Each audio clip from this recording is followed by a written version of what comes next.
আসসালামু আলাইকুম রহমতুল্লাহ। প্রিয় শিক্ষার্থী বন্ধুরা,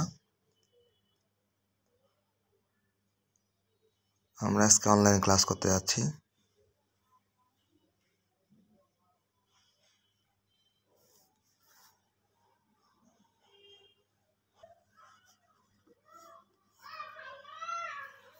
কি অবস্থা ইস্তিয়াক, কেমন আছো?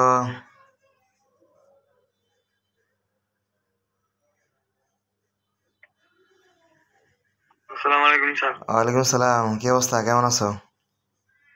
জি স্যার, আলহামদুলিল্লাহ ভালো। আপনি কেমন আছেন? আছি আলহামদুলিল্লাহ। পড়াশোনা কি অবস্থা, চলছে তো? জি স্যার। আচ্ছা, তাহলে আমরা কতদূর পর্যন্ত পড়ছিলাম যেন? স্যার ওই যে পদার্থ বিজ্ঞানের হলো 5 পৃষ্ঠা, আর একটা জীব বিজ্ঞান হয়তো 1 পৃষ্ঠা। পদার্থবিজ্ঞানের 5 পৃষ্ঠা।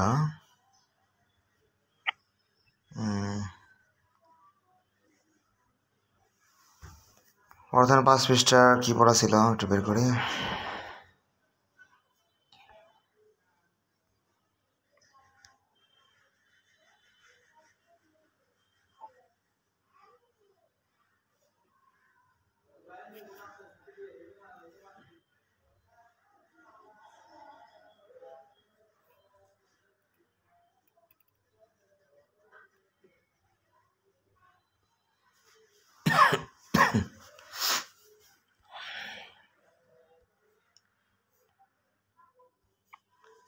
কি পড়ায় কঠিন লাগে নাকি? জি না স্যার। আচ্ছা, তাহলে প্রথম অধ্যায় ছিল ভৌত রাশি ও তার পরিমাপ।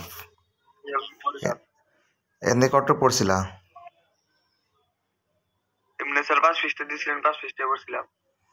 ওই যে পদার্থবিজ্ঞান, যে এনতে পড়ছো? জি স্যার, এই যে আপনি 5 পৃষ্ঠা দিয়েছেন না, হ্যাঁ। এই 5 পৃষ্ঠাই পড়ছি। আচ্ছা, তো প্রথমে বলছে যে পদার্থবিজ্ঞান, ফিজিক্স প্রথমে একটা বিজ্ঞানের একটা শাখা। তার কারণ বিজ্ঞানের দানা বাঁধার অনেক আগেই বিজ্ঞানের পদার্থবিজ্ঞানের গুরুত্বপূর্ণ শাখা। জ্যোতিষ বিজ্ঞান মানে বুঝো, ওই যে আমরা আকাশে দিয়ে তাকালে কি দেখি বলো তো? স্যার ওই যে চাঁদ তারা এগুলো দেখি, চাঁদ, তারা, নক্ষত্র। গ্রহ, নক্ষত্রগুলো দেখি। তো এই জন্যই জি এই শাখাকে প্রথম শাখা হিসেবে পরিগণনা করা হয়। কারণ মানুষ সৃষ্টির পর থেকে মানুষের বিভিন্ন আবেগ ছিল, আকাঙ্ক্ষা ছিল, মানুষের মানে এটা বলে মানে কিউরিসিটি ছিল, একটা আগ্রহ ছিল যে আসলে যে আমাদের মাথার উপর যে একটা আকাশ আছে, আকাশটা কেন ভেঙে পড়ে না, আর সূর্য কীভাবে আলো দেয়, চাঁদ রাতে কীভাবে আলো দেয়, মানুষের একটা একটা ধারণা, একটা উদ্গীপ, একটা আশা আকাঙ্ক্ষা ছিল।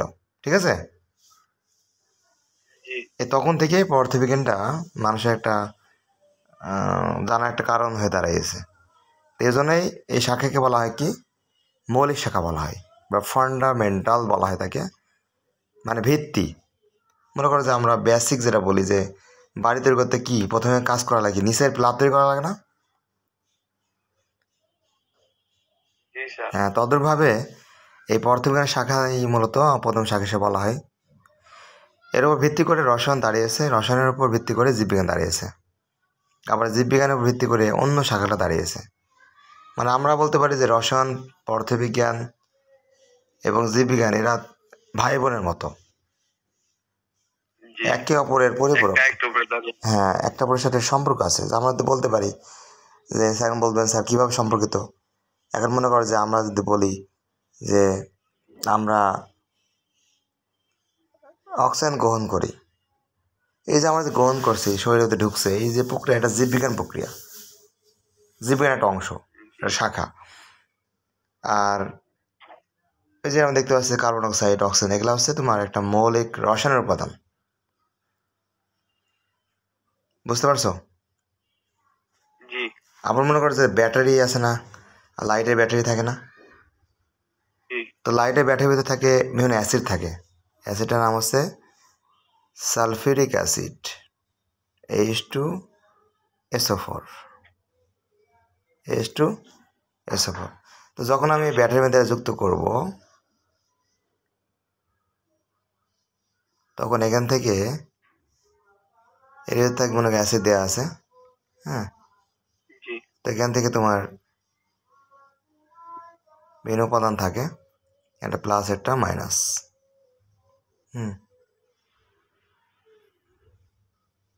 একটা প্লাস একটা মাইনাস।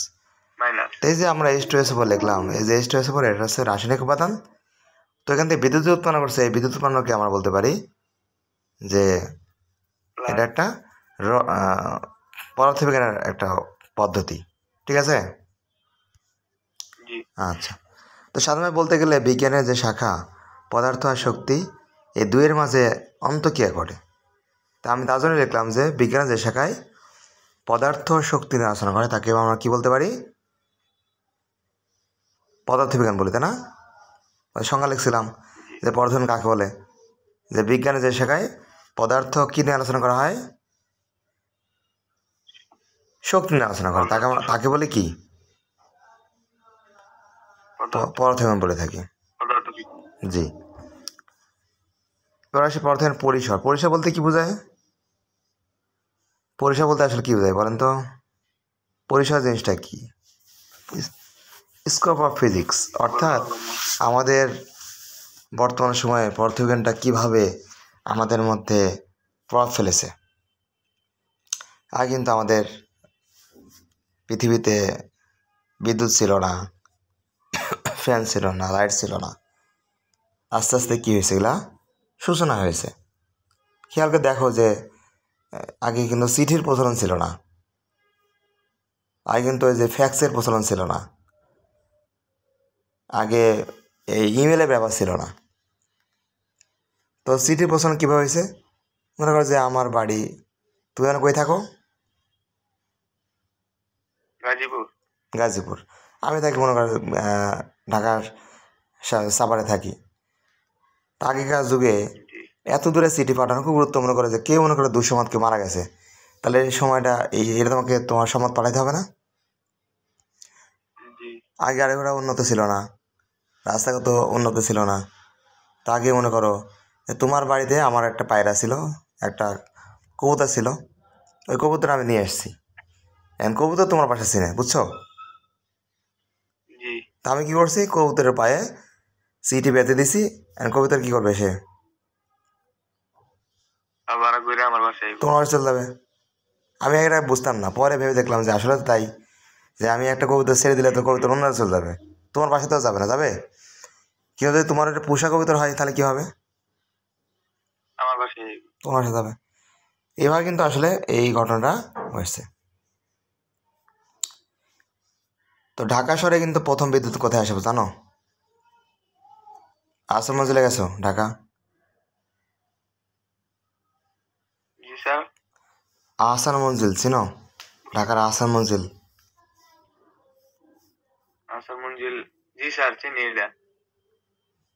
চিনো?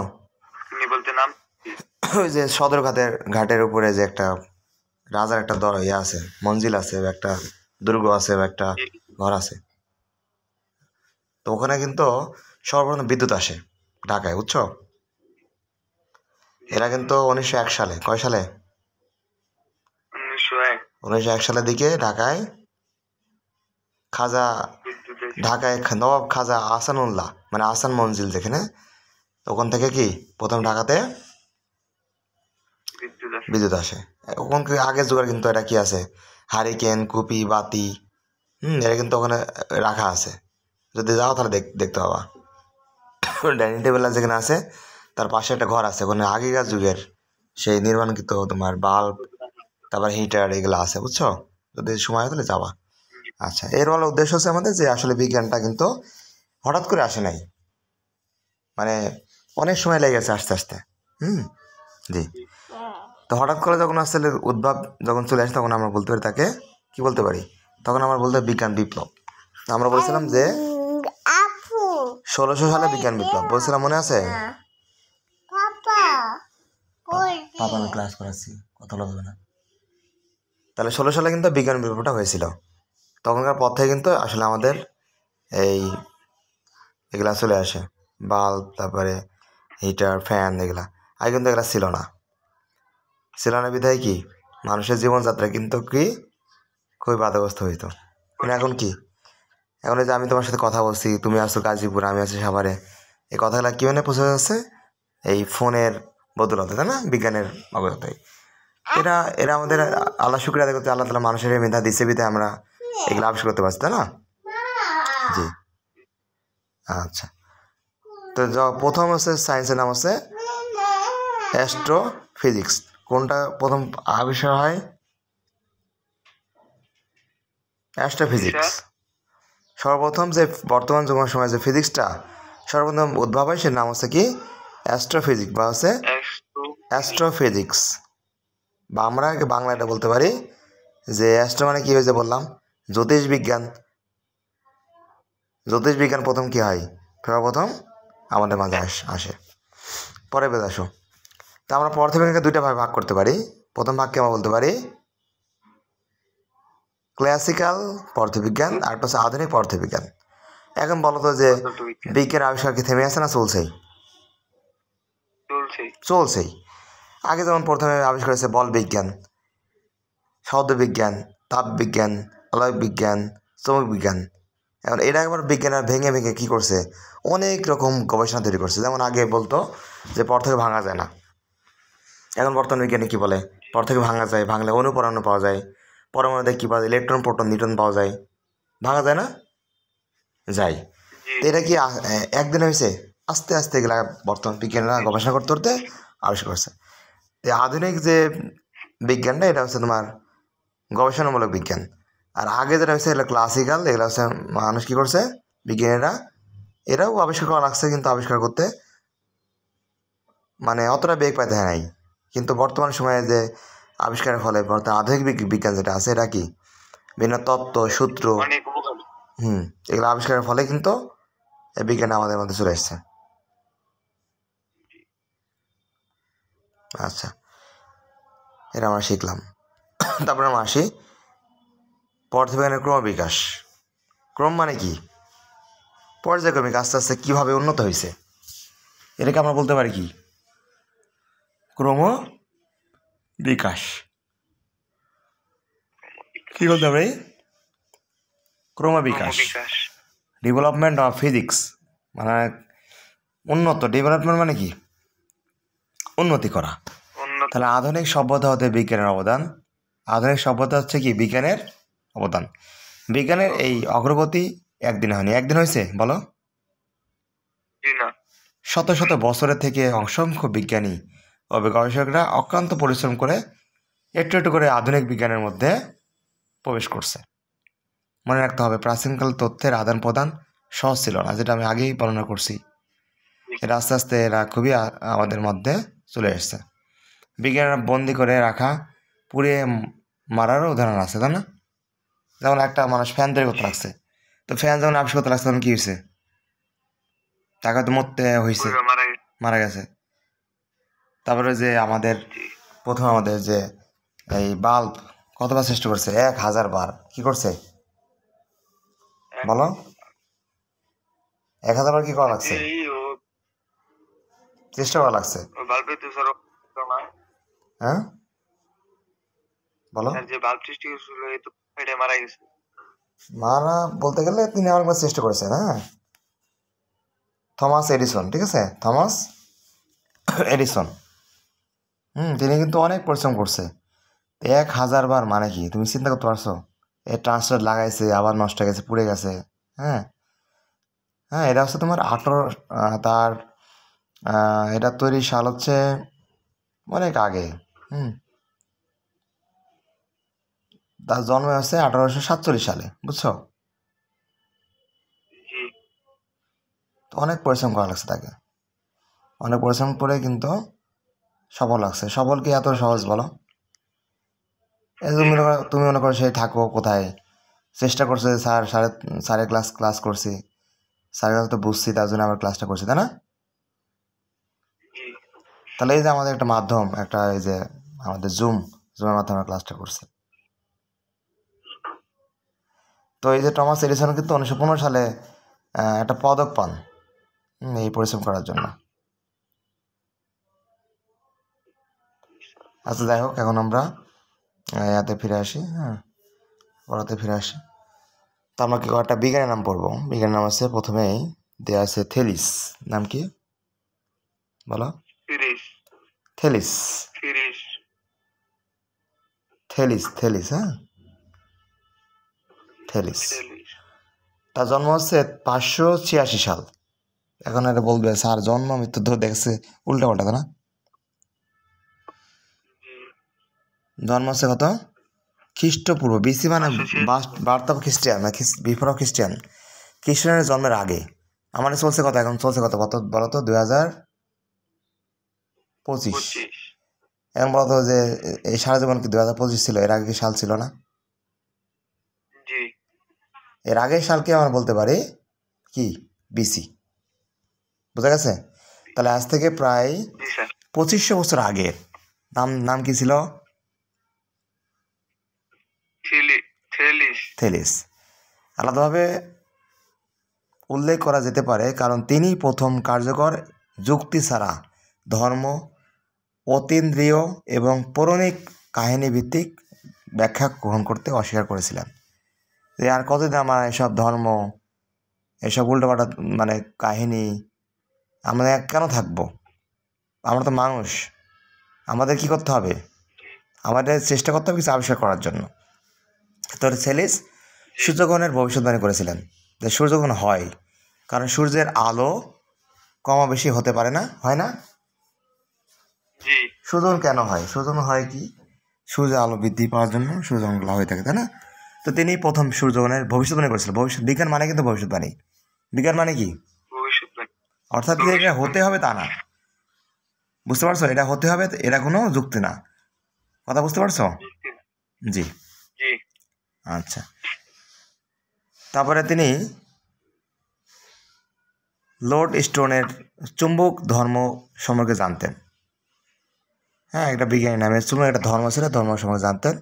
সে সময় গণিতবিদ ও বিজ্ঞানীর মাঝে পিথাগোরাস, আমরা তাকে জ্যামিতির যে গাণিতিক বিষয় জানি, পিথাগোরাস ছিল, নাম শুনেছো না? এটি স্মরণীয় নাম। স্যার জ্যামিতিক ছাড়াও কম্পমান তারের ওপর মৌলিক কাজ ছিল তার। মৌলিক কাজ ছিল গ্রিক দার্শনিক ডেমোক্রিটাস। তিনি আসলে পারমাণবিদ ছিলেন, ডেমোক্রিটাস। হ্যাঁ, 460 বিসি মানে আসছে প্রায় 2400 বছর আগের। নাম ছিল কি? ডেমোক্রিটাস। নাম ছিল কি? Class Democritus. ধারণা দেন যে পদার্থের অবিভাজ্য, পদার্থ থেকে ভাঙা, অবিভাজ্য মানে কি? ভাঙা যায় না। তার নাম দেন তিনি কি? অ্যাটম। এ মানে না, টোম মানে টমাস মানে ভাঙা, যার ভাঙা যায় না। তবে বিজ্ঞানের প্রক্রিয়া ধারণা প্রমাণের জন্য সুযোগ ছিল। অ্যারিস্টটল মাটি, পানি, বাতাস, আগুন সব কিছু নিয়ে তিনি কী করেন? মতবাদ দেন যে আগুন আসলে কি, পানি কি, বাতাস কি, আগুন কি, এই 4টা বিষয় সম্পর্কে তিনি কি গবেষণা করেন। তারপর হচ্ছে কি আরিস্তাগ্রাস। নাম কি?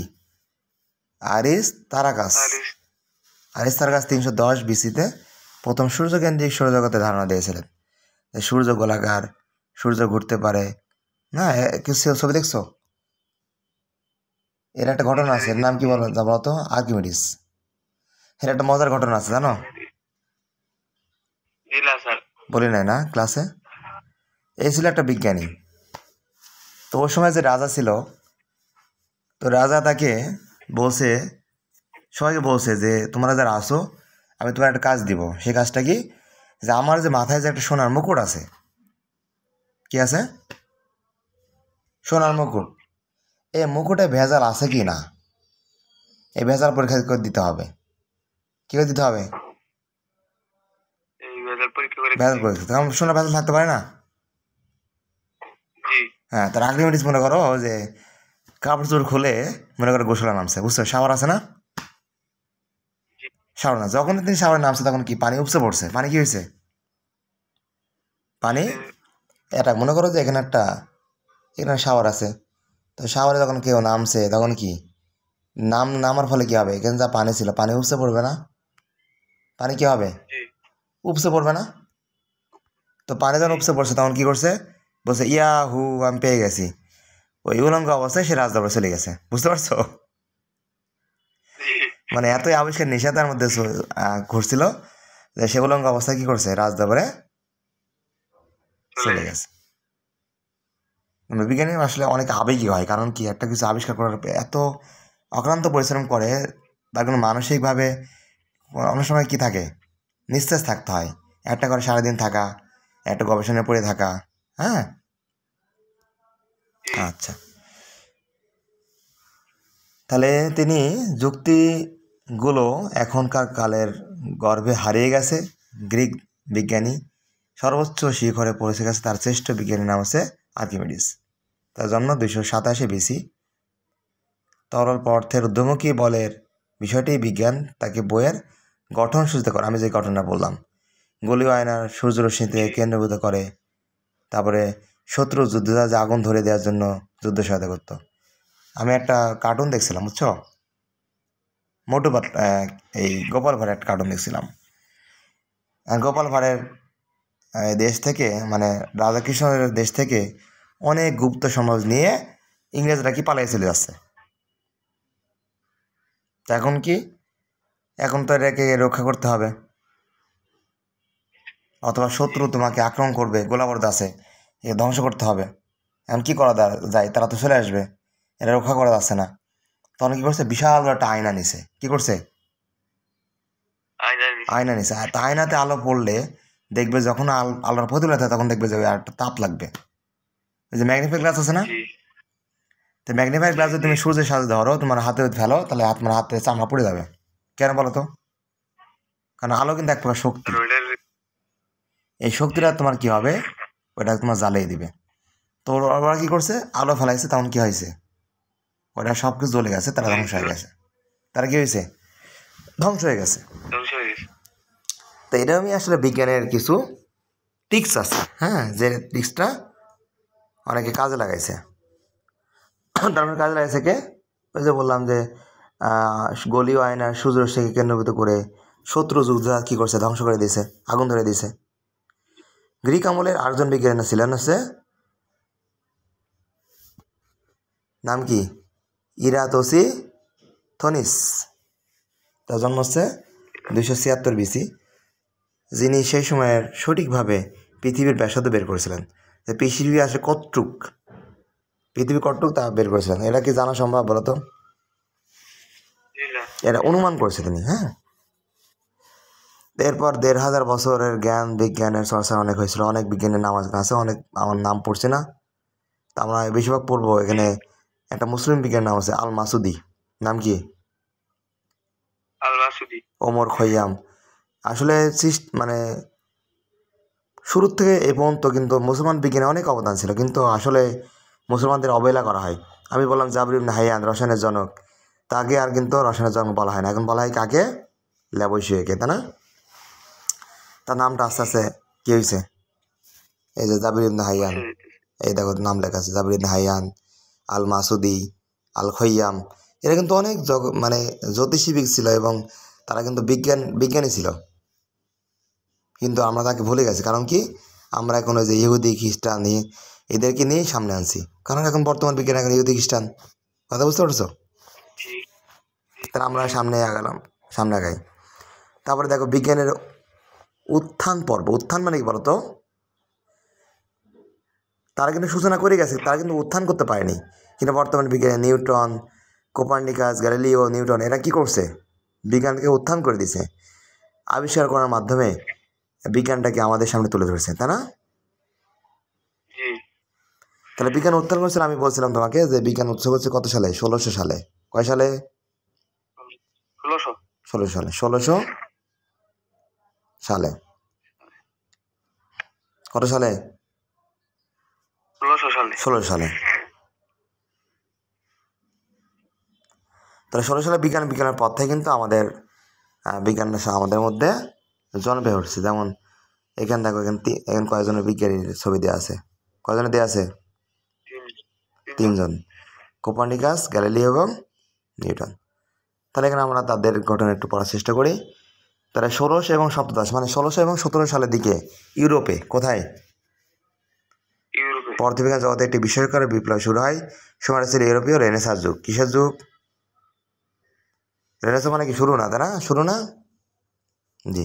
জি 1543 সালে কোপার্নিকাস তার বইয়ে সূর্যকেন্দ্রিক একটি সৌরজগতের ব্যাখ্যা দেন। বইয়ের প্রকাশক ধর্মযাজকদের ভয়ে লেখকটি এই সত্যিকার ব্যাখ্যা নয়, শুধু এটি গাণিতিক সমাধান মাত্র। কোপার্নিকাসের তত্ত্বটি দীর্ঘদিন লোকচক্ষুর আলোয় ছিল।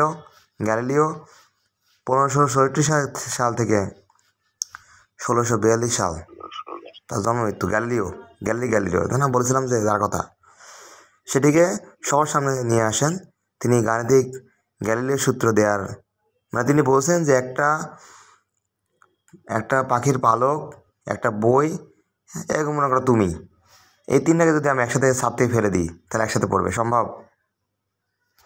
জি না কেন সম্ভব না? স্যার, তিনজন একসাথে কি করবো একটু ওই যে বিজ্ঞানী বলছে যে সম্ভব, তাহলে বিজ্ঞানী কি ভুল বলছে? জি না, বিজ্ঞান বলবো। এখন বলো যে তুমি যদি মনে করো তোমার ছাদ থেকে ফেলে দেয়, তুমি আগে পড়বে, তাই না? জি তারপরে বই, তারপরে পালক, কিন্তু ওই বিজ্ঞানী বলছে যে তিনি একসাথে পড়বে। এর কারণ আছে।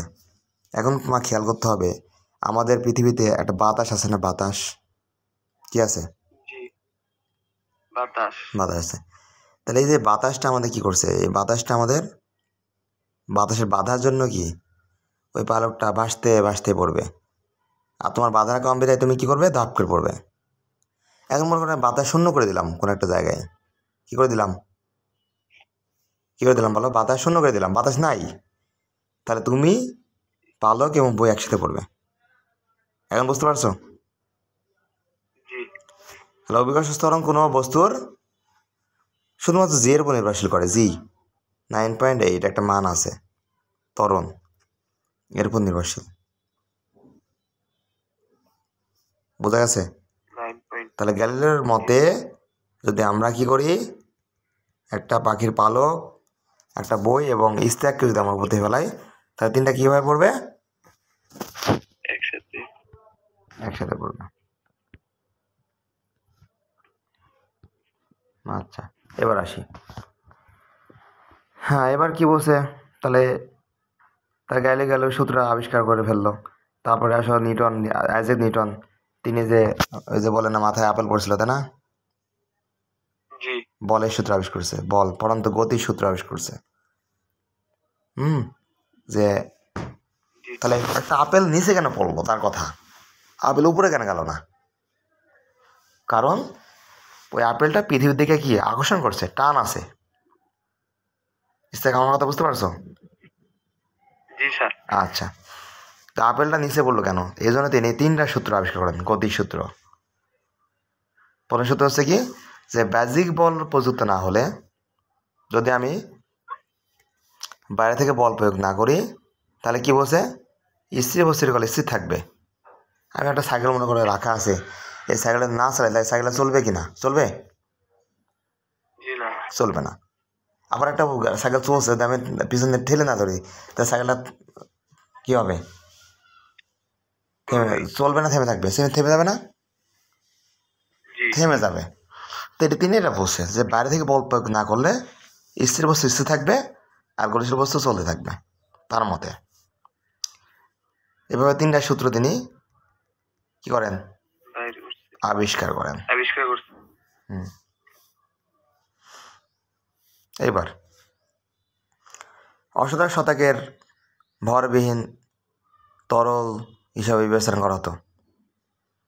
তাহলে তাপকে ভরহীন এবং কি এক ধরনের তরল হিসেবে বিবেচনা করা হতো। কাকে? তাপকে। তাপ আছে না, গরম, এরা বলছে যে এর ভর নাই, এরা একটা তরল। 1798 সালে কাউন্ট রামফোর্ড দেখান যে তাপ এক প্রকার শক্তি। তাই এক প্রকার কি শক্তি, যান্ত্রিক শক্তি দিয়ে তাপ শক্তি রূপান্তর করা যায়। আর অনেক বিজ্ঞানীরা গবেষণা করে লর্ড কেলভিন, না তাপের একক কেলভিন, কিন্তু তো এই গবেষণা তো এককের নাম অনুসারে, তার নাম অনুসারে কেলভিন নামে কে নামে বসে দিয়েছে সেটা। তাহলে 1850 সালে তাপ পরিবর্তন মানে থার্মোডিমিক্সিনের দুইটি গুরুত্বপূর্ণ সূত্র দিয়েছিলেন। বিদ্যুৎ চুম্বকের ওপরে ব্যাপক গবেষণা শুরু করেন 1778 সালে কুলম্ব বৈদ্যুতিক চার্জের ভেতরকার সূত্র আবিষ্কার করেন। 1800 সালে ভোল্টা ব্যাটারি আবিষ্কার করেন। তারপর 1820 সালে অরস্টেড বিদ্যুৎ প্রবাহ চুম্বক তৈরি করেন। 1831 সালে ফ্যারাডে হেনরি হেনরি ঠিক এবং বিপরীত প্রক্রিয়া আবিষ্কার করেন। তারপরে তারা দেখান যে চুম্বক ক্ষেত্রের পরিবর্তন করে বিদ্যুৎ তৈরি করা যায়। 1864 সালে ম্যাক্সওয়েলের সমীকরণ তত্ত্ব দেন। এভাবে আস্তে আস্তে বিজ্ঞানীরা কি উদ্ভব ঘটে। এবার আসলে আধুনিক পদার্থবিজ্ঞানের সূচনা। আগে বললাম কি যে বিজ্ঞানের উত্থান করতে ঘটে, ঠিক আছে। জি আচ্ছা, এবার আমরা পড়বো যে আধুনিক বিজ্ঞানের সূচনা কারা করছে। এখানে তিনজনের নাম আছে। একটা হচ্ছে ম্যাক্সওয়েল, একটা রাদারফোর্ড, একটা হচ্ছে মেরি কুরি। তাহলে মেরি কুরি পিয়ারে কুরি দুই স্বামী স্ত্রী, দুজনে কিন্তু বিজ্ঞানী ছিল, বুঝছো। জি আর্নেস্ট রাদারফোর্ড তিনি কিন্তু পরমাণু মডেল দিচ্ছে 1911 সালে। কয় সালে? 1911 সালে। একটা পরমাণু মডেল দিচ্ছে। এই মডেল আমার কেমিস্ট্রি 3য় অধ্যায়ে পড়তে হবে এটা। তারপর ম্যাক্সওয়েলের তত্ত্ব আছে। এভাবে আমরা বিজ্ঞান দিচ্ছি। তারপরে আসো আমাদের এখানে আলবার্ট আইনস্টাইন এবং সত্যেন্দ্রনাথ বসু। আমাদের বাঙালি বিজ্ঞানী একজন আছে, নাম কি? সত্যেন্দ্রনাথ বোস। কোয়ান্টাম মেকানিজম মানে কি? পরমাণু তো আছে, পরমাণু ভাঙলে আর কি থাকে? আলো তো আছে, আলো ভাঙলে আলো গবেষণা কি পাওয়া যায়? এটাকে আমরা বলতে পারি কোয়ান্টাম, মানে আরও গবেষণা করা, ঠিক আছে। আমরা পদার্থবিজ্ঞানের প্রথম অধ্যায় শেষ করবো ইনশাল্লাহ, আংশিক শেষ করবো। এবার পদার্থবিজ্ঞানের উদ্দেশ্য, কেন পদার্থবিজ্ঞান আমরা পড়বো বলো? এত হুদায় পড়ে লাভ কি? অনেকে বলে স্যার কি হবো, কি জন্য পড়বো, পড়ে লাভ কি, অনেকে প্রশ্ন করে। এটা আমরা তো জানার জন্য স্যার। হ্যাঁ, তাই পড়ানোর উদ্দেশ্য তিনটি। কয়টি? তিনটি। প্রথম উদ্দেশ্য হচ্ছে কি প্রকৃতির রহস্য উদ্ঘাটন করবো। কেন সূর্য কেন পশ্চিম দিকে ওঠে, পূর্ব দিকে ওঠে, পশ্চিমে কেন ডুবে, সূর্যের আলো কেন দিচ্ছে, এ থেকে আমরা কি পাচ্ছি, বোঝা গেছে। 2 নাম্বার, প্রকৃতির নিয়মগুলো জানবো। নিয়মগুলো কি? যে আমরা কেন খাবো, ফ্যানে আমরা কেন বাতাস খাবো, এভাবে এটা কেন হয়, এটা হচ্ছে নিয়মগুলো জানা, ঠিক আছে। তারপরে বলছে কি যে প্রাকৃতিক নিয়মগুলো ব্যবহার করে প্রযুক্তির বিকাশ করা। এই যে ওইটা বললাম যে সূর্যের শক্তি ব্যবহার করে একটা জাহাজ ধ্বংস হয়ে গেল, এটা বিজ্ঞান না একটা? জি। এবার আমাদের কি অগ্রগতি করা, এই জন্য জানো প্রথমে হচ্ছে কি প্রকৃতির রহস্য উদ্ঘাটন করা, প্রকৃতির নিয়মগুলো জানা, আর কি প্রাকৃতিক নিয়মগুলো ব্যবহার করে প্রযুক্তির উদ্ভব করা, বোঝা গেছে। তা আমরা আজকে পদার্থবিজ্ঞান এটুকু পড়বো, বুঝতে পারছো। আমরা জীববিজ্ঞানে হ্যাঁ এপেন্টুর আমি পিডিএফ বই তোমাকে দিয়ে দিব, ঠিক আছে। বইগুলো তুমি একটু পড়ে নিও, ঠিক আছে। আচ্ছা, হ্যাঁ হোয়াটসঅ্যাপে লিঙ্ক দিয়ে দিব না, তুমি এটা ঢুকলে ডাউনলোড করা যাবে। তো এবার আমরা আসি, এবার আমরা তাহলে রসায়নে জীববিজ্ঞানে যাই, সময় বেশি না এবার।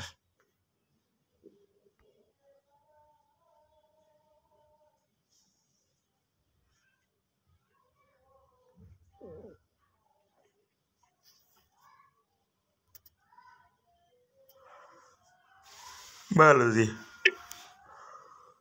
জীববিজ্ঞান কাকে বলে বলছিলাম জানো? বিজ্ঞানের যে শাখায় জীবের গঠন, জৈবনিক ক্রিয়া, ভুলে গেছো, এবং জীবন ধারণ আলোচনা করা হয়। তাহলে প্রথমে সংখ্যাটা দেওয়া আছে কোথায় বলো তো?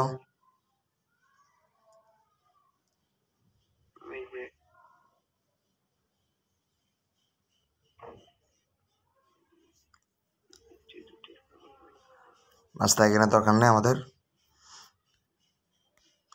তাহলে এখানে আমরা জানতে পারছি যে এই বিজ্ঞানের শাখায় 3টা বিষয় আলোচনা করা হবে। জীবনের শাখায় 3টা আলোচনা করা হয়। একটা হচ্ছে কি জীবের গঠন, আমি দেখাইছিলাম যে প্রথমে হচ্ছে কি, প্রথমে দেখাইছিলাম কোষ, কোষ থেকে কি টিস্যু, টিস্যু থেকে কি অঙ্গ,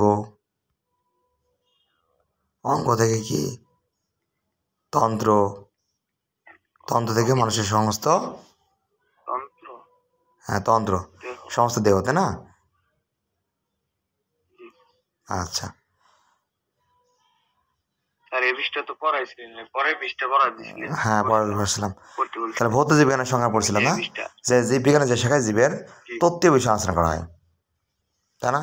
এর আলোচনা করছিলাম অঙ্গসংস্থান, শ্রেণীবিন্যাস, শারীরবিদ্যা বা অ্যাস্ট্রোলজি, ভ্রূণবিদ্যা, কোষবিদ্যা, বংশগতি, এগুলো পড়াইছিলাম না? জি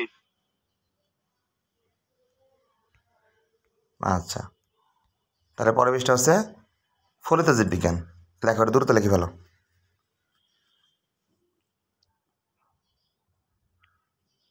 ফলিত জীববিজ্ঞান। কাকে বলে?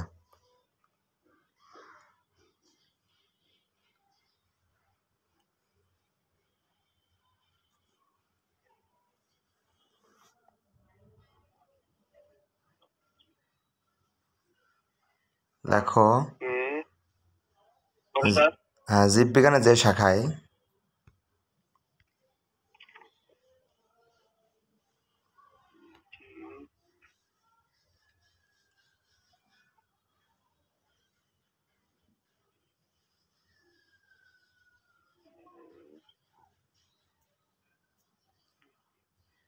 যে শাখায় পড়ে স্যার, জীবের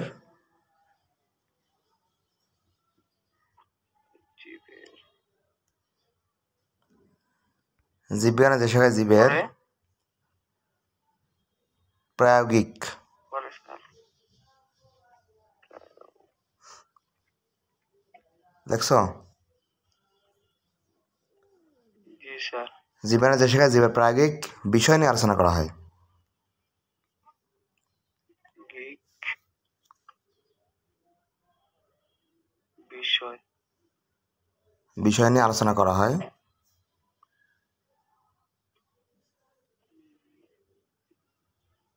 আলোচনা করা হয়, তাকে ফলিত জীববিজ্ঞান বলে।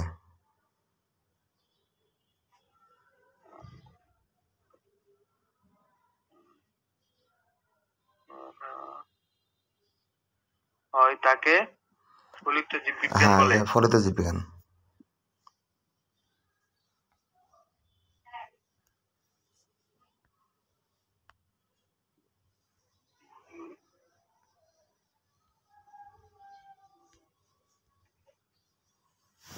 বুঝেছে না? স্যার লেখা। জি তাহলে পড়া কিন্তু আস্তে আস্তে বাড়ছে, বুঝতে পারছো? জি স্যার। বাড়ছে মানে তুমি যদি পড়া গ্যাপ করো তাহলে পড়া বেড়ে যাবে, আর যদি গ্যাপ না দাও তাহলে পড়া ঠিক থাকবে, বুঝছো?